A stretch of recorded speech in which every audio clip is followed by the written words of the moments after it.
Signals among the noise. For over 70 years, rumors have abounded regarding the discovery of materials of potentially alien origin, chiefly by the US government. This came mostly in the form of hearsay, stories from people often now long dead of the Roswell incident and others, that verification of was woefully absent. Recent events have moved it closer to at least the possibility that within all of this, there is a kernel of truth, a something rather than a nothing being here. Just what that entails has been the subject of both much debate, but also much taboo. Dr. J. Allen Hynek once summed up the hard skeptic position as it can't be, therefore it isn't. But on the opposite end would be the true believer, and the positions that go along with that. But the fact remains there are plausible ways, or at least marginally so, for an alien presence in the solar system. And there was also a bias present within science against close aliens. We could talk of von Neumann probes in the solar system propagating and self-replicating across the galaxy in only a few million years. But as Aero director Dr. Sean Kirkpatrick pointed out recently, the plausibility seems to stop at the orbit of Mars. Anything inside that radius, or in the Earth's atmosphere, became implausible wrongly because of the taboo which led to a bias. But when you look at John von Neumann's concept, it has no such limitation. If you have a probe in the solar system, it's really no different from having it in the atmosphere of the most interesting planet in the solar system. With recent events, and the ongoing fight over legislation, sponsored by Senate Majority Leader Chuck Schumer to get to the bottom of these rumors, the subject is starting to get the attention of the scientific community at large, so long as evidence is presented that we can actually reliably study, keeping a skeptical eye in mind. With that legislation, that may actually be on the table, if there is indeed a signal among the noise. You have fallen into Event Horizon with John Michael Godier.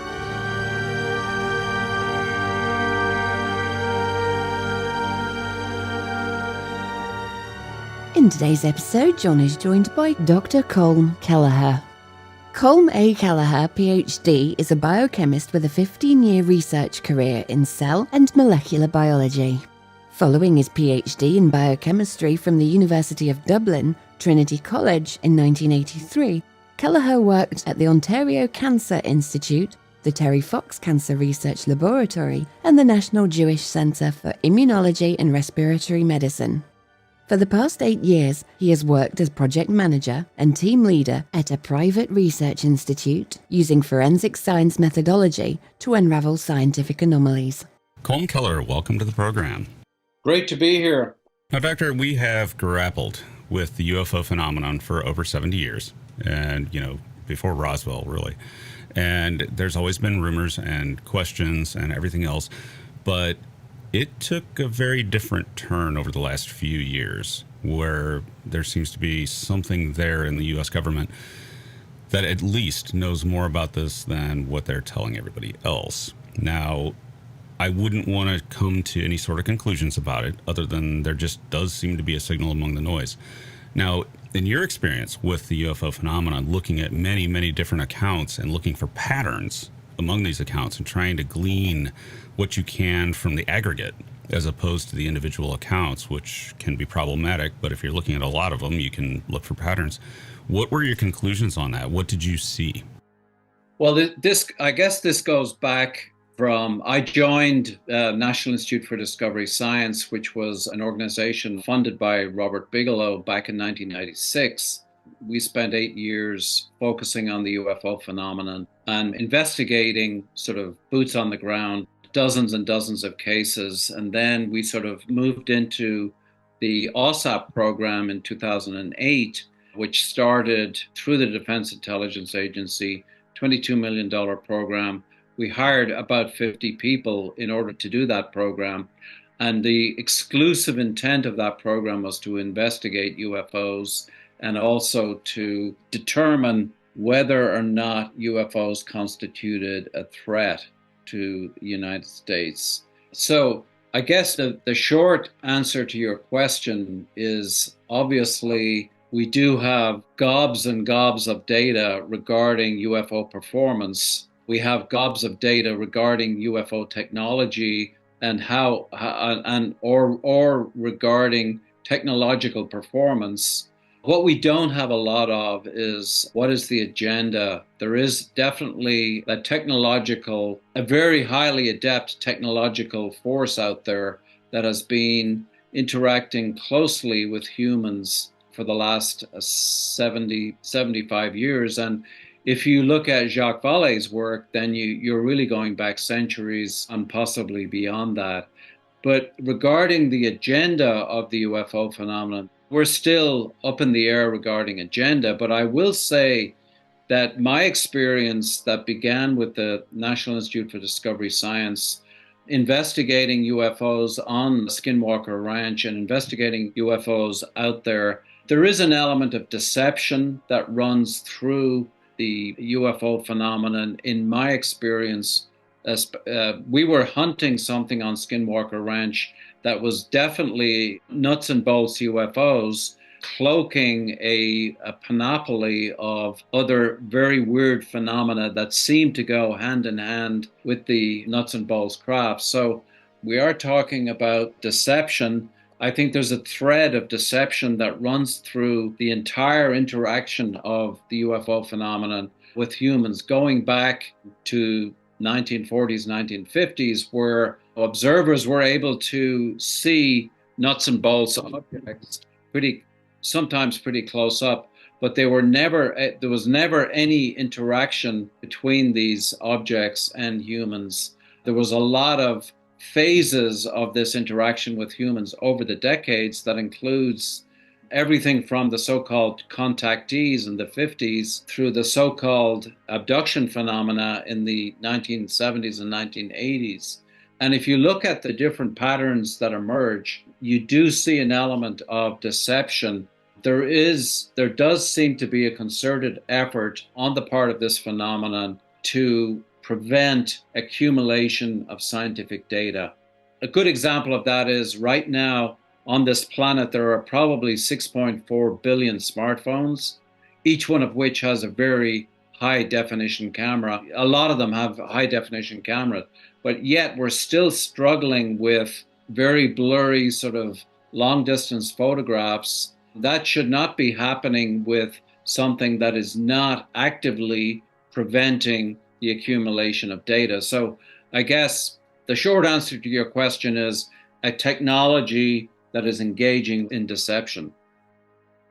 Is it possible, and this will go a little bit out there, but is it possible that it is a problem of perception? In other words, people might be seeing something that their brains can't understand, say something that's, Carl Sagan once floated the idea of a tesseract, seeing something in an upper dimension or whatever, and then it comes across to us as a phenomenon like this that doesn't make any sense or seems deceptive or something like that. Could it simply be that's the nature of it, that what we see isn't what it actually is, and that our brains are interpreting it, painting in? I think a large amount of what we see visually is the brain painting things in, instead of what's actually there. It's reconstructing. So is it possible that that's what this is a phenomenon of the brain? And to tie that in to the most disturbing aspect of the phenomenon, and honestly the main reason I'm looking into it as a talk show host, is injuries. There have been people injured by exposure to a UAP. Well, that opens up the question, is what happens first, the injury or the sighting in those few seconds, and that they might not really be remembering what they actually saw, and it might have been something completely different than what's in our normal experience in life. I do tend to agree with you regarding human perception, which is at best imperfect and always has been imperfect. Eyewitness testimony, though, also has been used to convict a lot of people in courts over time. But from the point of view of human perception, I think there's sort of a group of people who are starting to really look at that from the point of view of UFOs. And that would be people like Bernardo Kastrup, Donald Hoffman, Federico Fahin, the guy who actually invented the microprocessor at Intel, Jeffrey Kripal from Rice University, even Robert Lanza, who's a stem cell biologist. all of these people are basically saying that human perception is imperfect at best, but it's even worse than that, that there's a filter between what really is out there versus what we perceive. So, that Bernardo Kastrup has this analogy of an airplane cockpit. You're looking at the dials and the instruments of an airplane cockpit, and outside this airplane, there's a storm, a really heavy-duty storm brewing, and all human perception is really flying by these instruments in the cockpit. And the UFO phenomenon is obviously much more adept at understanding human perception, or probably is much more adept at understanding human perception. And therefore, what we see is kind of only in relationship to a set of dials in a cockpit compared to what's happening with the UFO. So I think your question is right on there, but I think I think we're in a lot worse shape than a lot of people give it credit for, because I think the laws of physics are based on how we read these cockpit instruments. And the phenomenon seems to be able to come in and out of the cockpit, so to speak. Magnets on the compass. You can fool a compass with a magnet. Exactly. Yeah. Now, this brings up the idea of, okay, well, you can't really, at this point, say this phenomenon is of alien origin, even though we'd like to. That would be convenient. But maybe there is something out there that's weirder than aliens, something more elemental, something more that's been with us, that's a component to perhaps humanity itself. And that again references Jacques Vallée's work, because sometimes this looks a lot like folklore, or whatever creates folklore, let's put it that way. And I wonder if we're just seeing something that we've always seen that has recast itself as the UAP phenomenon, and that it's something much, much older than that, and something not of the nature. It's just that we currently happen to be thinking about aliens and SETI and things like that, when in fact this might be something else. Do you think that has legs, that this might be an evolving phenomenon? Yeah, I'm obviously a great fan of Jacques Vallée. Jacques Vallée joined the National Institute for Discovery Science Advisory Board in 1995, and I was hired at NIDS in 1996. So I've been, it's almost like a sort of Vallée has been almost like a mentor, because over the years, National Institute for Discovery Science was spending a lot of time and effort and money looking at the UFO phenomenon. But Jacques Vallée was always a part of that. He was fundamental to a lot of the brainstorming that happened in 2008 at the very early stages of the OSAP program, the Advanced Aerospace Weapons Systems Application Program, that began through the Defense Intelligence Agency in September of 2008. Vallée was instrumental in designing the UFO database. Well, actually, it was a data warehouse that was used during the OSAP program, and the Vallée called it the Capella data warehouse. And that data warehouse was actually a compendium of multiple different databases, including the database from the National Institute for Discovery Science, which we had worked on for 8 years.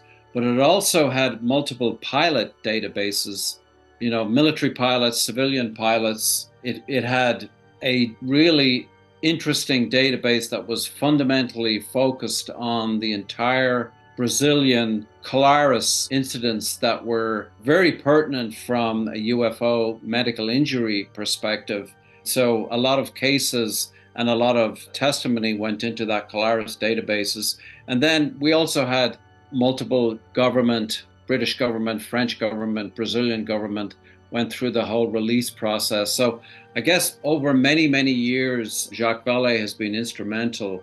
So a lot of his thinking has permeated through both the National Institute for Discovery Science and OSAP. So we have been very, I think, careful in sort of negotiating our way through the process of interpreting all of this data.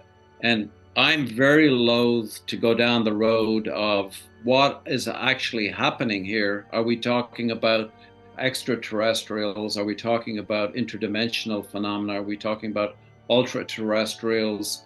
Are we talking about sort of breakaway civilizations, the so-called crypto-terrestrials, or humans from the future? Ultimately, it's from a scientific perspective, it's incredibly difficult to distinguish between something like extraterrestrials from the very sparse data that we have versus interdimensionals, for example, or something even more exotic, as you're alluding to. I mean, fundamentally, from a scientific perspective, these kinds of distinguishing hallmarks are very, very few and far between. Do you think we have hope? In other words, with an even bigger data set and continued exploration of the data set we have, can we find out more? Absolutely. I would, yeah. How do we do it? Yeah. I think, not to sort of toot my own horn, but I think the Advanced Aerospace Weapons Systems Application Program, the way it turned out in terms of how efficient it became over a 27-month period in terms of data collection, and also reaching out and establishing contacts, was very, very efficient as a template for, I think, what a future UFO program could look like. Not only did the OSAP program get into collecting database, really getting multiple databases together, but we also had multiple boots on the ground, people who were willing to go out and investigate cases, sort of rapid reaction force. We teamed up with MUFON, an organization that has people in 50 separate states. And we were able to really sort of get into investigating multiple cases every month. And from establishing a template for a future UFO program, we think the OSAP program is probably a good candidate for doing that. We also had a lot of good people on board, physicists, biologists. We hired a bunch of database analysts. We had military intelligence people. We had counterintelligence people. We had retired police investigators. We even had a couple of MD PhDs on our staff that were specifically focused on these medical injury cases. And we investigated a few medical injury cases during the OSAP program, but this was only a very short 27-month program. It was terminated at the Defense Intelligence Agency because basically, I think, they not anticipate the level of the numbers of cases that would be investigated, but also the kinds of weird phenomena that were coming up as we followed the data.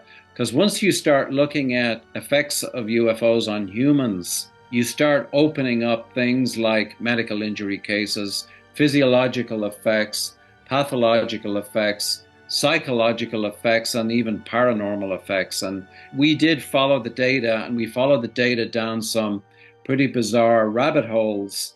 And so ultimately, the program ended after 27 months. But if that program had continued for maybe 5 to 10 years and expanded according to what the program plan looked like at the very beginning of this whole exercise, I think we would be a lot further along this sort of investigation. Where do we go next? In other words, say, all right, let me ask you this first. Do you think ARROW is set up in the same way as OSAP? Do you think ARROW has any hope of furthering this, or is it another blue book or something like that, versus OSAP actually proactively looking into this with a rigorous scientific method? Well, ARROW was set up under the auspices of the Undersecretary of Defense for Intelligence and Security. And it is that particular organization in the Pentagon is not known for being proactive in terms of a level of interest in the UFO phenomenon. They tend to be not very proactive and not very aggressive in going after data. So that has changed somewhat in the last 6 to 12 months when it became under the purview of the Deputy Secretary of Defense, Kathleen Hicks. I think since then, progress has been made. Dr. Sean Fitzpatrick is now leaving by the end of the year. There will be new leadership in ARRO, but fundamentally, it depends on a number of internal champions within the organization that are really willing and able to push the envelope. I think ARRO will collect some interesting data from the classified sensors, and that data will never be released to the public. But whether or not they will actually take the extra step and go where OSAP went, which is two separate lines in the water, the first line being looking at UFO performance. And yes, ARRO has that covered in terms of a battery of highly classified sensors. But the second aspect is looking into effects of UFOs on humans. And that's where it gets very, very messy, where you're going to get a lot of bureaucrats at the USDI and in the Pentagon saying that all of these studies lie outside the purview of the Department of Defense, that some other organization should be studying it. But the problem is, if you ignore effects of UFOs on humans, you're ignoring a pretty substantial part of the picture. And I guess that's where we believe that the OSAP program really did sort of shine, because we were able to run both the so-called nuts and bolts investigations of UFOs in parallel with effects of UFOs on humans. And in order to study the entire UFO phenomenon, I do believe that you've got to do both. Views on private scientific probes into UFOs, and we have quite a few of them now. There's the Galileo Project, and we've got Gary Nolan at Stanford looking into the injuries and things like that. Do you think more fruit will come of that than trying to slam the government back into looking into this? Well, one of the sort of the strengths of the OSAP program was the ability of the United States government to contract out. So if there was some kind of a hybrid where ARRO was able to work much more closely with private organizations in sort of 100% collaborative capacity, sort of like the model that NASA and SpaceX engineered, this public-private sector collaborative framework that was very successful with NASA and SpaceX. If something like that could be engineered over time with ARRO and some of these private organizations, I think something could come out of it, because there is flexibility and innovation in the private sector that is just very, very difficult to replicate when you're 100% focused at the Pentagon.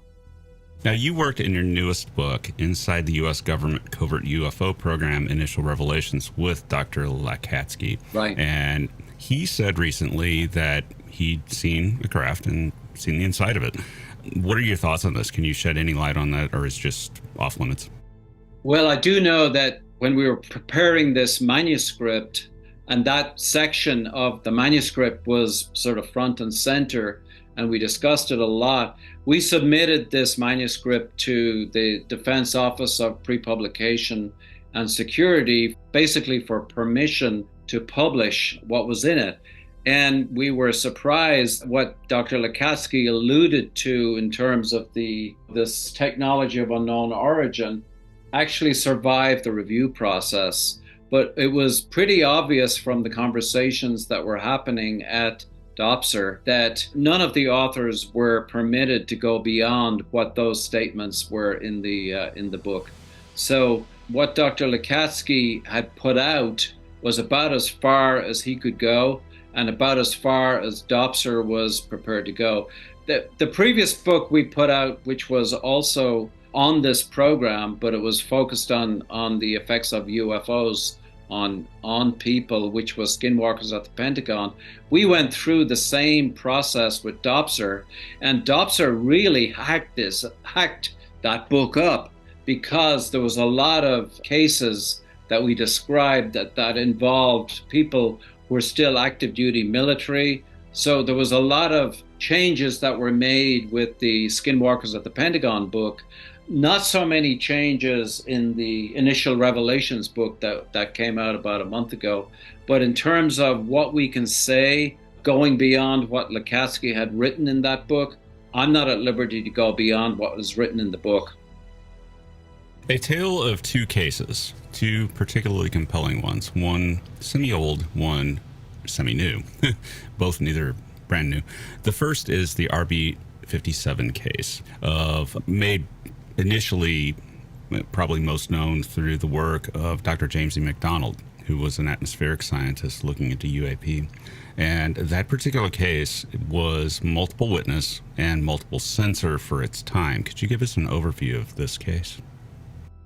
Well, yeah, that actually was one of the cases that we put in as a really good demonstration of what UFOs performance looked like all the way back in the 1950s. I believe it was 1957, but it was this RB-47 aircraft from the United States Air Force was equipped with electronic countermeasures gear. And I believe there were 6 crew members, and they were followed by a UFO for a distance of well over 700 miles. And so this was not a couple of minutes. This event actually lasted for 1.5 hours as it flew over Mississippi and then into Louisiana and Texas and into Oklahoma. And so the bottom line here is that both the cockpit crew saw the object visually, and also it was followed by several ground-based radars. It was detected by the electronic countermeasures equipment on the RB-47. And so here we have ground-based radar, we have multiple crew members visually seeing this, and then we had a battery of electric countermeasure ECM equipment that was tracking this object. And one of the studies that I saw on the RB-47 case was that this thing was emitting something in the kilowatt range. This UFO was emitting probably maybe microwaves in the kilowatt range, but electromagnetic radiation was picked up beautifully by the ECM detection system. So this was a case that was kind of made in heaven for, all the way back in the 1950s, for how a UFO performance exceeded anything that we had at the time. So the RB-47 case was also investigated by a guy called Brad Sparks he was associated for a long time with the Sign Historical Group, which are sort of one of the preeminent historian-based groups that have been looking into UFO performance and UFO cases for a very long time. But Brad Sparks published a lot of data on this RB-47 case. We would see it as being one of these sort of stellar, well-documented cases that go back all the way into the 1950s. And the reason that our book, Initial Revelations, focused on some of these early cases is that it was pretty obvious we're not talking about Chinese drones here. We're not talking about Russian sort of countermeasures. These are sort of UFOs that were documented a long time before the advent of Chinese balloons. Patterns. So also during the 1950s and 1960s, people talked about flying propane tanks. And these look suspiciously like the 2004 Nimitz Tic Tac, and that we just culturally call it a Tic Tac today, when back then they would have equated it to a propane tank. Yeah. Or a septic tank. That you don't hear that one much. But the idea of patterns again comes up here, because Tic Tac versus a propane tank sounds like a very similar craft.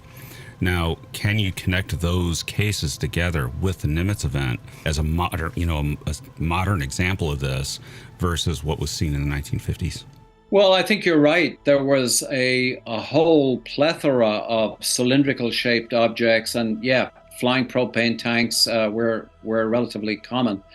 Yeah, I think we may be victims of terminology here, because what Commander David Fravor described was something that was about the size of a Hawker Harrier, which was about 46 feet long, and it looked like a very large version of the Tic Tac, it looks like a very white propane tank with no flight surfaces, no acceleration, no obvious propulsion mechanism. And this thing, it's now a world class, probably the best known UFO case in the world now. But this thing, just like the RB-47 case back in the 1950s, was detected by multiple F-18 pilots off the USS Nimitz. And it was also detected by forward-looking infrared technology on the F-18s, as well as the USS Princeton had state-of-the-art Aegis radar systems that were also detecting these. And by the way, these objects were coming in on ballistic missile trajectories, coming in at 80,000 feet, being tracked day after day after day by the USS Princeton. And finally, they vectored these F-18s over to investigate, probably on day 4 or 5. I'm not sure exactly which day it was, but bottom line was that the Commander Fravers F-18 that went down to engage with this Tic Tac object was left basically flat because this thing accelerated from a stationary position close to not that far from the water to a position that was over 20 miles away, and within a couple of seconds. And then a subsequent F-18 that was launched and vectored in did manage to capture some forward-looking infrared data on this Tic Tac. So the performance of this thing was pretty mind-blowing, and it did happen to be one of the first cases that the OSAP program investigated, because just as I was gearing up for hiring a whole bunch of people for the OSAP program back in November of 2008, a guy walked into my office interviewing for the program manager position, and this guy was a retired lieutenant colonel who, at the end of the interview, he told me that he was part of the F-18 group that was flying off the USS Nimitz in 2004, and he was part of this Tic Tac case. So the OSAP program were sort of in this position back in November of 2008, where we were essentially one of the few dozen people on the planet who knew about this case. And so, one of the first things that myself and Robert Bigelow did once we heard this testimony from the retired lieutenant colonel was we called Lakatsky on the East Coast, and he put together a team with a guy we called Axelrod that investigated the Nimitz case all the way back in 2008. Late 2008 and going into 2009, a report of this case was submitted to the Defense Intelligence Agency as part of the OSAP contract in July of 2009. And sort of 8 years later, the New York Times broke the story and the case became global. But for that few years, there was probably only a few dozen people who knew about this case. And just like the RB-47 case, I think it's one of these sort of stellar cases with top quality, highly trained observers, in addition to multiple separate sensor systems that were able to triangulate the UFO performance. How could these things be working to produce the effect that was seen by Fravor and other pilots, and quite a number of people from the Nimitz have come out now, that might explain how these things operate? I mean, can we, through DIRDs and things like that, can we try to envision how these things are working based on their flight characteristics? Well, one of the things that we were attempting to do with the OSAP program was what we call Project Physics. And actually, Project Physics is the sort of the guts, the heart and soul of this book, Initial Revelations. But Project Physics essentially contracted with 38 separate people who were out in the private sector, or who were working for major aerospace corporations or research institutes, universities. And the object of this thing was to essentially forecast 50 years from where we are now, or actually 50 years from where we were back in 2008, and project into the future about what technology would look like, 50 years from now, and keep it in the sane arena rather than sort of intense speculation. So Project Physics gathered all of these which were eventually published as defense intelligence research documents. And they investigated things like hypersonic performance. They investigated things, what would the cockpit of the future look like? Faster than light travel, would wormholes, going through wormholes, would that sort of be a way for aerospace technology to evolve into 40 or 50 years from now? So the 38 papers were published on the JWICS network, which is the top secret TSSCI network at the Pentagon. And the purpose of this whole thing was to establish a baseline of what UFO performance would look like in project physics and how that might match against what was being assembled through a database. Now, like I said, the 27-month period of the OSAP program was pretty truncated compared to what was originally planned to do. And the object of project physics was to see how close the delta was between what could be envisioned 40, 50 years out by the brightest minds and the best of the best versus what could be observed with the UFO performance. And the sort of 6 observables of UFO performance that were sort of gleaned from the databases was the instantaneous apparent accelerations, 90-degree turns, hypersonic velocities that really almost never produce signatures. So, I mean, these were without signatures, low observability and the ability to cloak what looked like UFOs disappearing. Transmedium travel has become the buzzword in the last 3 or 4 years, and the ability of an object to come out of the water and go through the air and then move into low Earth orbit, and also what looked like some kind of positive lift, the ability to, which involved transmedium travel also. So these observables were basically documented in the databases, and project physics was attempting to provide the least possible delta between what was envisaged with the best of the best in terms of technology versus UFO performance. So if the OSAP program had been allowed to continue beyond the 27 months and maybe into 5 years and 10 years, we could have got an answer in terms of closing that gap between the observables versus what these projections look like. But even as standalone topics and white papers, these 38 papers got an enormous amount of positive feedback when they were published on the JWICS network. And they got less of an enthusiastic reception when they were published out in the public, because a lot of people thought they were just kind of, blue sky stuff that really had no basis, but they were actually carefully thought out. Now, a serious question in regards to this. So we have had people from the Pentagon going up in front of Congress and testifying, high-level people, and they seem to paint one picture that, well, we looked into this one time, Project Blue Book, didn't find anything, which everybody knows the problems with that program. But they don't seem to mesh with what OSAP did. In other words, surely they must know about Valley's database, which is classified, but they have access to that. Surely they must know about the Nimitz event. Surely they must know about a lot of things. But the thing is, they don't seem to present, whenever you ask Pentagon officials, they don't seem to present a deep knowledge of the subject that they almost certainly have.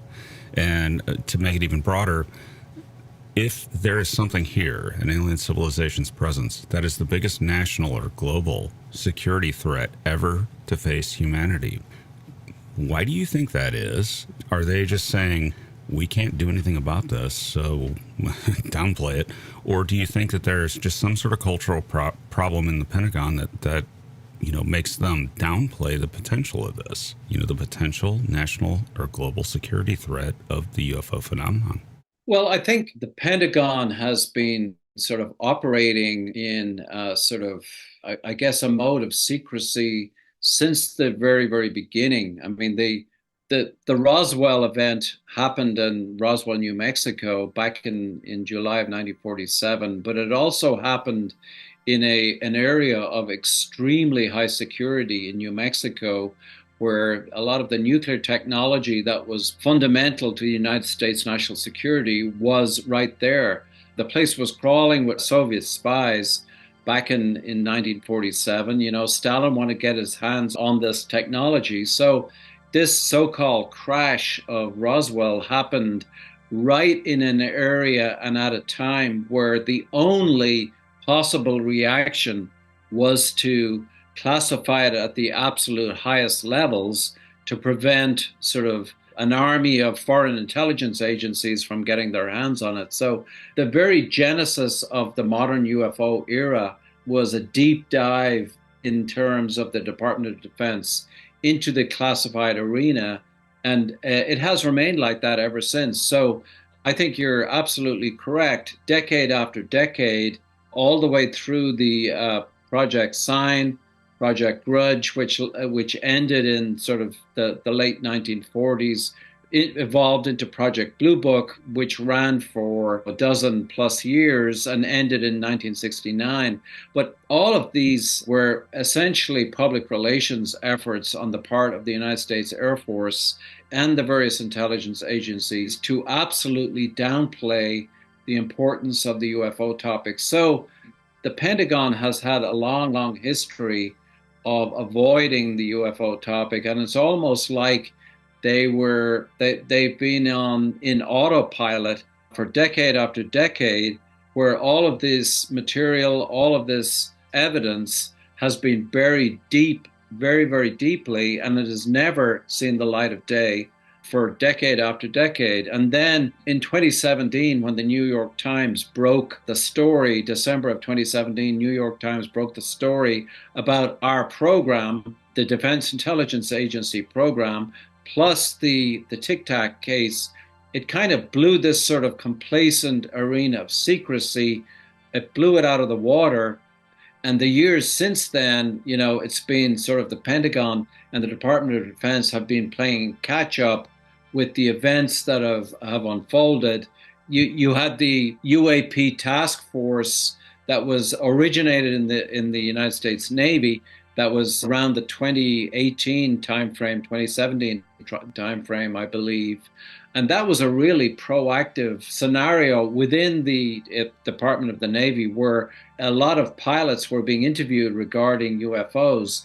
But the UAP task force did not last very long. It was the leadership of the UAPTF was disbanded pretty quickly because the Pentagon bureaucrats did not like what was happening in terms of the UFO topic itself starting to surface in the media, which is what they had been successful in burying the previous 4 or 5 decades before that. And then the genesis of the early version of AARO was an organization called AOIMSG. As the Pentagon loves these acronyms, I can't even remember what the name AOIMSG, but it was formed as a follow-up to the UAPTF. And so AOIMSG was under the wing of the USDI, the Office of the USDI and Security, which is, as I mentioned earlier, is the exact opposite agency that you ever want to be involved with the UFO investigation, because it will never happen, because they've had decades of practice at slow walking and keeping it secret. And then AOIMSG evolved into AARO. So you've got a sort of a legacy of decades of secrecy where the real hardware is buried deep within the bowels of the Pentagon and deep within various aerospace contractors.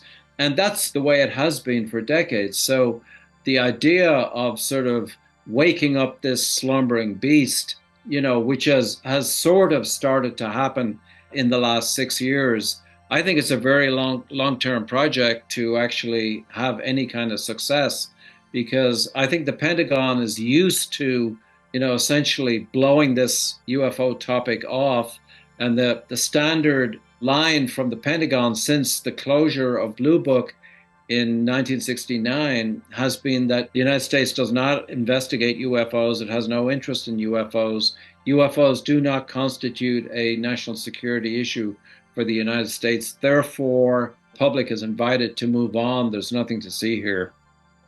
It can't possibly not represent a national security threat, though. It would be, putting your hands to your ears and screaming, no, no, no, no, no. But if there is, and this is hypothetical, and I'll go further than you will on this one, that if there is a presence of an alien civilization here, it is the worst possible calamity that that human civilization has ever faced, because the Fermi paradox reduces immediately to the zoo hypothesis. No matter what you do, they are in control. My question is why was this not taken more seriously before now in the halls of the Pentagon? Is it simply that they just had no way to counter it? It's advanced technology. It could be 2 million years more advanced than anything we have. Now, the question is, all right, so when we look at the alien option, and that no matter the option, if you look at paranormal options or whatever, what power do they have? Could they end the universe? Could the simulation come to an end by their hand? These humans have gotten out of trouble. They've gotten into trouble and created nuclear weapons and everything. Must end. Boom, done. Or the alien civilization is here to make sure that we never develop generalized artificial intelligence. They're police, or worse. The idea that a von Neumann probe came here long ago, and it is replicated and self-replicated, which effectively makes it a 3D printer, and it is now so corrupt from cosmic ray hits that it's behaving irrationally, which explains the irrational behavior of the phenomenon.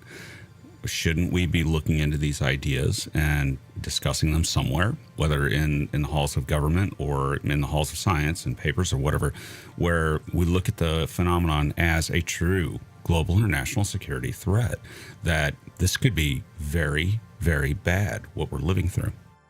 Well, I think the organizations like the Galileo Initiative, Gary Nolan's Sol Foundation, which had its inaugural meeting there recently, I think there's a lot of really super talent in the private sector. I mean, a lot of people in Silicon Valley are getting very interested in this.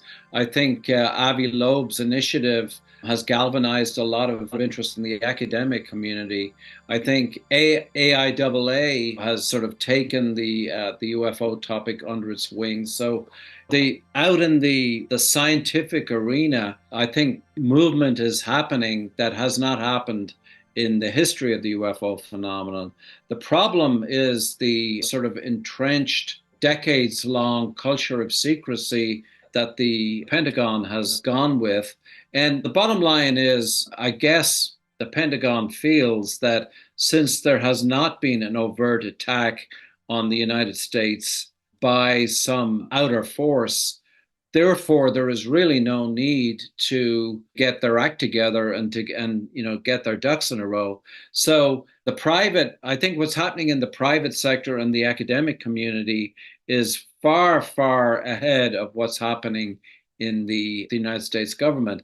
Now, the exception really to the rule is in the last couple of years, some of the congressional hearings have been pretty incendiary, and they have shone a light on what's happening with AARO and with the Pentagon. And I think there is hope in terms of the congressional hearings that will happen again and again and again. I think there is a possibility that some kind of movement will happen in the Pentagon, but I'm not holding my breath. I've been looking at this phenomenon since the 90s, and I don't see an awful lot of hope right now. I think the existential aspect of the phenomenon has been here for decades, and if you look at Jacques Vallée's books, probably millennia. So I don't think there's a particular crisis that has happened in the last few years that has not been here for an awful long time. But if it has, and this phenomenon, say the insane von Neumann 3D printer that had a mission to make contact, but we came along far too longer than its best by date. it's not behaving correctly. It's trying to adhere to it, and make first contact in an understandable way, but it no longer is, and it's just throwing out damaged stuff, damaged programming, damaged data. And then, I mean, if we ever discovered that, and this idea of close technosignatures plays into this, game over, because I mean, the thing could act like an alligator and just say, well, this isn't working, and suddenly we get EMP'd into the Stone Age out of nowhere as we advance. Or it starts dropping technology on the planet intentionally, recoveries, Roswell, things like that, where it's saying, I am going to influence your technological development to my end, right? Not your end, to my end. And maybe it's some lonely artificial intelligence created by an alien civilization 1 million or 10 million years ago that wants the aggregate collection of the biological experience of a species in the form of an AI. Do you think that could be the source of the secrecy, that they're like, wait a minute, they're progressively dropping technology, first materials, and David Grush has sort of suggested that the first recovery of any material from a UFO was empty, and it was just material science that you could do with it. But maybe it gets progressively more complex as time goes on until it leads you to the creation of a damaging artificial intelligence, general AI, that is able to be compatible with it and be its companion or something like that, but not us. And that is our extinction event. That is why I say this could be the greatest existential threat to humanity, because we don't know any of the rules. We have nothing to go on. And it seems to me that we need to find out, right? Well, if that is the reason for the secrecy, that through the decades, a small number of people have been privy to information of that ilk, I think we are obviously in serious trouble. There are sort of snippets and hints of information that the real sort of the reality behind the UFO phenomenon is just too downright scary to really unleash on the public. I've heard that kind of scenario for a long time, but I've never seen any evidence for it. And the best way to wake up the Pentagon, if that actually is happening, I believe that the private sector and the academic sector have a real sense of momentum now. And I think if there is a sort of a clock ticking, and we have a sort of a damaged AI, to use your scenario, that is, and time is ticking down, I think the fastest way of doing this will be a combination of pressure from academia, pressure from the private sector, and pressure from Congress. Otherwise, we're all doomed. Last question. Pressure from Congress, the Schumer amendment. Do you think that's going to pass? Do you think that's going to do anything? Do you think there are loopholes that the powers that be might be able to continue to hide this, and that we end up with another round of more of the same, where we're like, well, we hear these rumors and things, but they find ways around it. The lawyers find ways around it, and we never actually see any kind of disclosure, even if we do have artifacts of unknown origin. Where are we headed?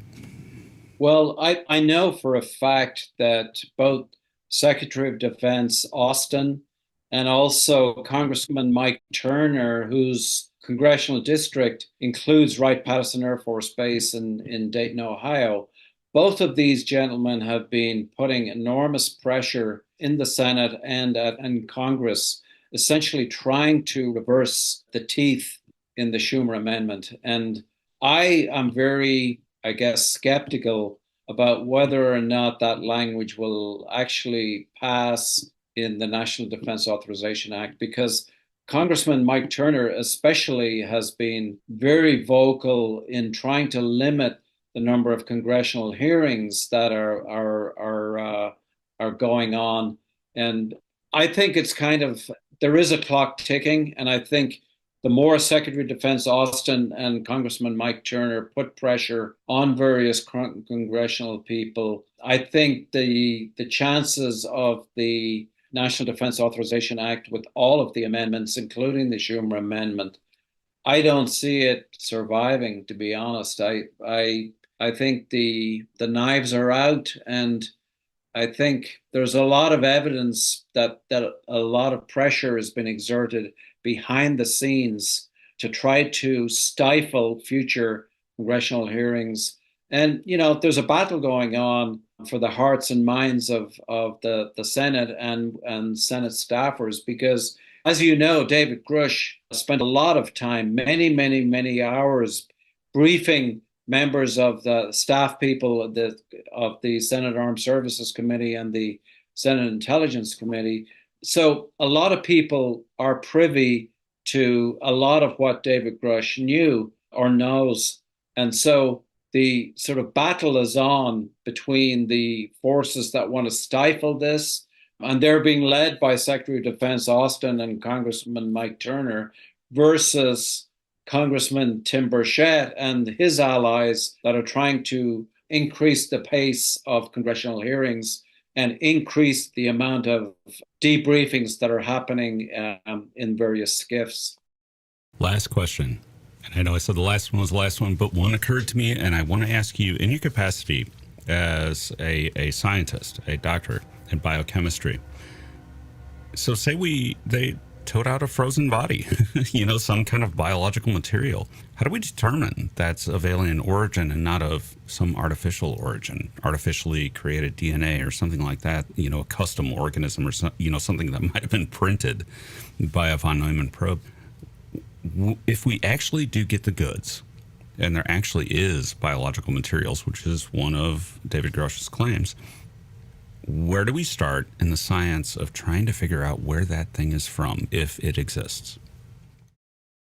Well, I'm assuming that if this exists, that there's been a lot of work done already. But definitely from a biological perspective, you've got sort of frozen material that has even the best preservation that exists will not preserve something perfectly decade after decade. You've got liquid nitrogen options, and you've got ways of freezing tissue and preserving tissue, but there's got to have been decay. So the idea that you can certainly do DNA analysis, and you can do a lot of biochemical analysis. You can do the usual cast of characters, but extrapolating from frozen specimens and from specimens without knowledge of what has been done before, I think is very, very precarious, because the human genome we know the human genome is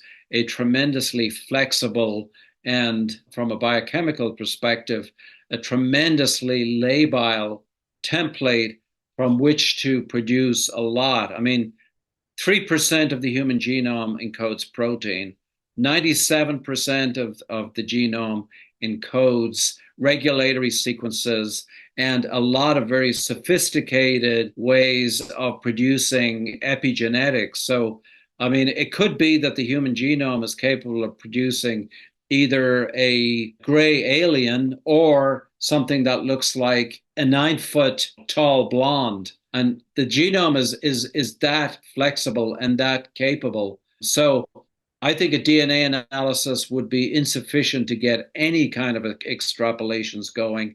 And whether or not data has been collected, I think, is a really important facet of this, because if data has not been collected and properly stored for the kinds of analysis that would be needed now, I don't think we'd be able to distinguish between artificially generated, life forms from, humans from the future, for example. Could the message lay in the DNA? Because we're still just first broaching that whole subject of trying to figure out DNA. Yeah, I think the DNA would be insufficient to answer that question.